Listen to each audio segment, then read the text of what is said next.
One time, we successfully mated a bulldog with a Shih Tzu. Really? That's weird. Yeah, we called it a bullshit.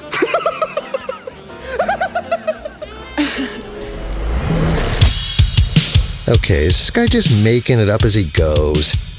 Yep. Is it all BS? Yep. Here's Big Nate with some more BS, because it's BSing with Big Nate.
Fire Follows Can't Get You Out of My Head on another edition of BS with Big Nate. Excited to welcome Chris Fire Follows back into the show and talk about this track. Of course, last time we talked, that was in February. We were talking about Glass Grenade. Well, yep, another killer track out of the camp. Before I go any further, I want to say something, and I want you to know I mean this sincerely and as a compliment. Back when I was in high school, maybe early college, there was a re-release of Tim Burton's The Nightmare Before Christmas. Okay. And they did like the soundtrack was redone by like Marilyn Manson, Korn. You had a bunch of metal bands on there. And I always thought that was really cool. Well, for whatever reason, I don't know, I was driving on my way into work the other day listening to Can't Get You Out of My Head. And I was like, hot damn, this could have been in the Pirates of the Caribbean. Hell yeah. Because it's got like this just very like sweeping driving feeling, and it's just epic as hell. So yeah, I love that, dude. That's awesome, man. I want to know um, about this track first and foremost. That opening piano riff. Who did the piano and the orchestra pieces? How was that done? So that's I do all of that. I had that piano piece. I've had it for a long time, and I kept messing with it. I mean, honestly, over the course of probably a year, because I just had no idea what to do with it. Because it's exactly what you described. It's this very like, it just has so much room for all the building and all the orchestration that goes around it. It's like, okay, how do we make a hard rock song out of this, you know? And just kept tweaking on it, I think, and finally was able to sort of piece it all together. But it's crazy, man. That piano part can get a little bit lost, like when the rest of the instrumentation comes in, which is why I wanted to sort of have it stripped down in the beginning so that like you can actually catch what's going on with that piece moving into the rest of it, basically. I think the way the song is structured is what makes it so cinematic, because you have that piano piece and then the guitars coming out. I was like, oh man, the piano is going to go away, but no, it doesn't. And it mixes very well. Yeah. It's kind of like got this like swooping nature to it. So it's dude, cinematic. I love the track. Awesome. I also love you guys put out a lyric video for it. Yep. And I really love the concept you guys went with kind of just having the photo shoot being filmed. I think that's a really nice touch. I've not seen any band do it. So I think that came out pretty epic. If you haven't watched it, slide on over to their Facebook or their YouTube. For sure. Check it out. What are your feelings on the track now that it's out?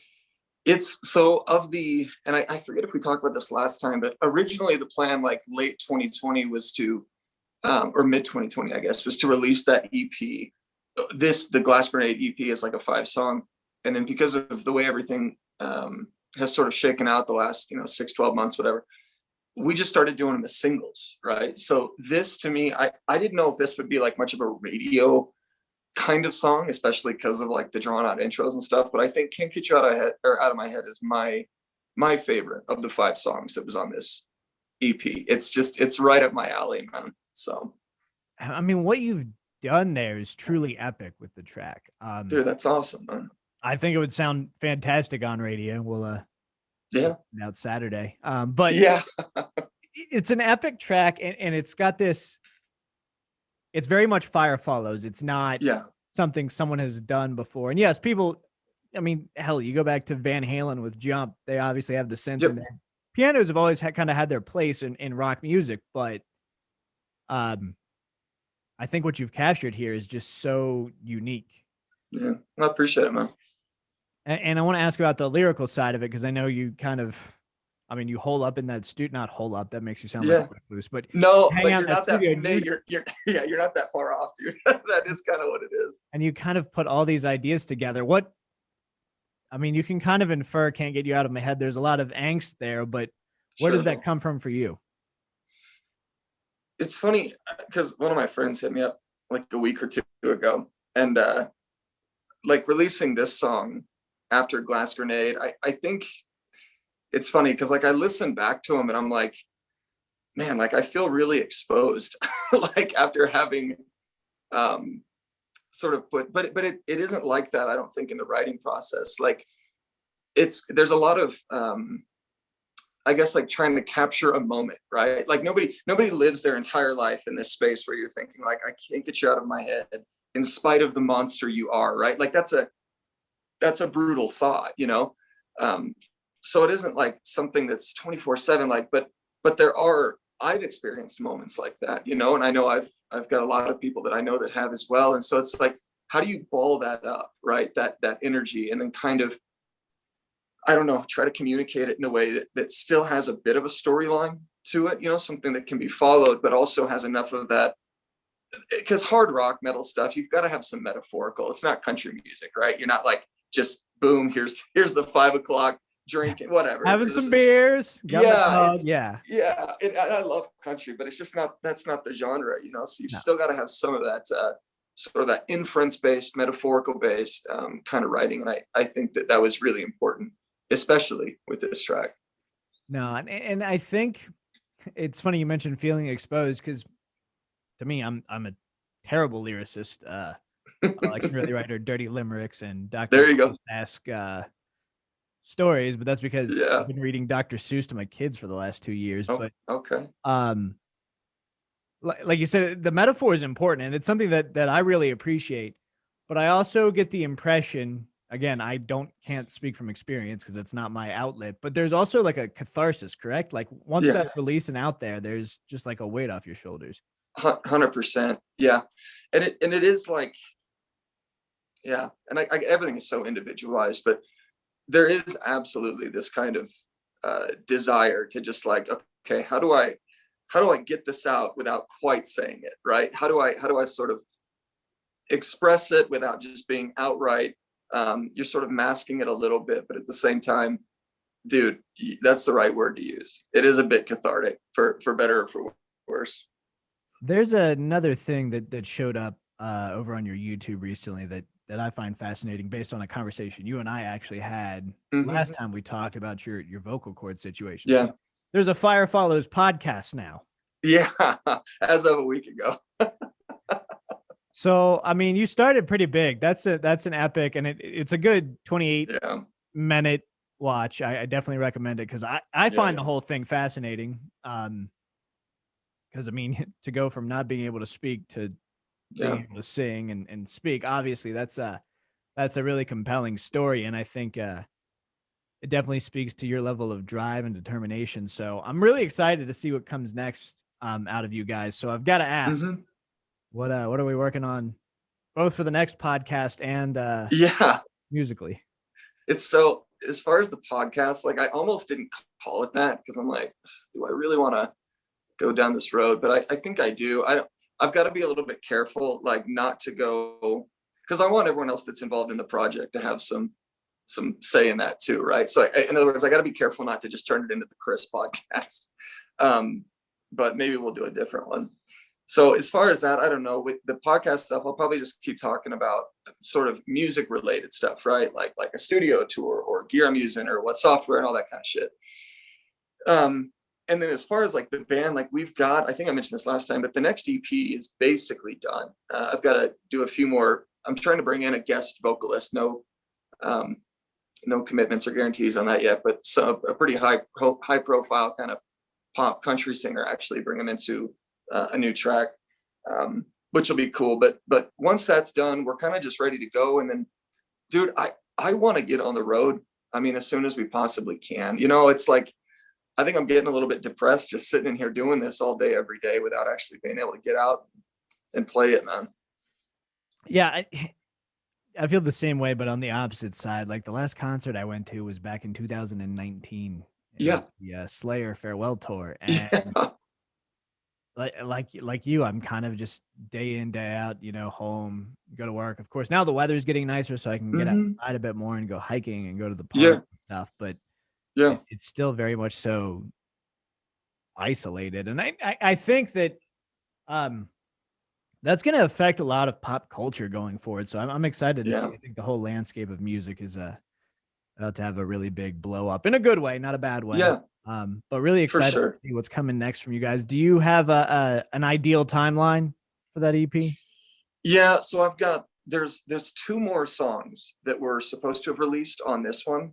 So I've got to talk with our with Song, our PR chick, and see what she wants to do. If we might end up just releasing those as singles as well, just kind of keep rolling out what we've been doing here. And I mean, I said Can't Get You Out of My Head is my favorite song. I like all the songs in the EP, right? Like the next one that we're going to release is called Home.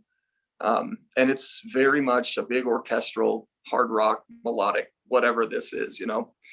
And then we've got a really stripped down piano exclusive track. So hopefully if we just do like 4-week rollouts on those, what does that take us into? Like June-ish, something like that. And then we'll probably start rolling these out. And honestly, Nate, like I don't, as much as I love sitting here producing music, like I need a break from it. Like that's why I want to be done with the production side. Like we've got more than enough material that's never been played live to go spend years doing it. You know what I'm saying? So it's like, yeah. That to me has been the craziest thing about, you know, the BS with Big Nate is finding out how many artists have just been using this time, and it makes me feel like an unproductive sack of shit. But like having all these things in the pipeline, Yeah. and, like just waiting for that eventual tour. So I think, to use a terrible phrase, all hell is going to break loose when touring finally opens back up. So I'm really excited. I'm so glad you joined me today. You guys got to go check out Fire Follows Facebook, Twitter, Instagram. They're on Spotify, and give that podcast a listen because it's pretty fascinating stuff. Chris, thank you once again. Dude, thank you, bro.